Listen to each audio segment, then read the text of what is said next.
But here's an interesting one. Many, if not all of us, have watched Kenyan athletes take on the rest of the world at various competitions. Lap after lap, we have cheered them on. But have you realized that athletes run anti-clockwise on the track? KTN's Lynn Washira set out to find out where it all started, and if athletes have always run clockwise.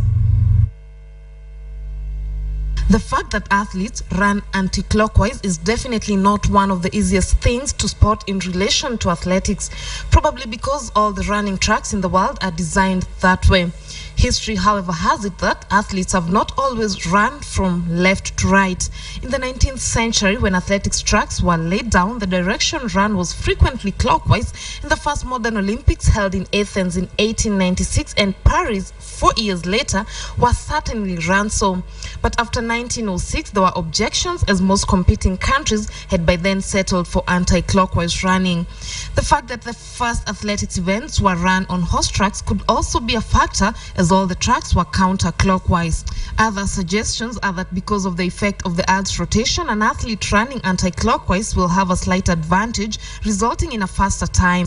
In the southern hemisphere, this effect is reversed, but as the sport gained popularity in the northern hemisphere, anti-clockwise system was adopted and maintained. Evidence of the phenomenon is that none of the current world track records have been set south of the equator. If you take somebody and put him in the middle of the desert, say, blindfold him, and say walk in a straight line, he'll come back to where he started.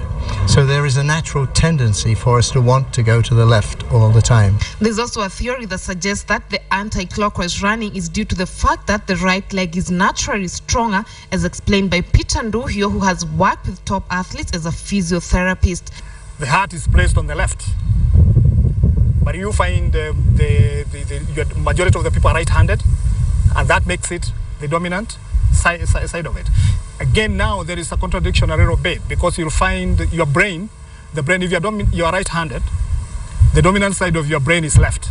Running anti-clockwise could be referred to as racing against the clock, quite literally, but John Valzian, who has spent the better part of his life laying tracks in Africa and beyond, does not think it has any effect on time. All our tracks are left-hand all the way around, but when it comes to races like the marathon and any other road race, then we follow the traffic normally the way the traffic goes.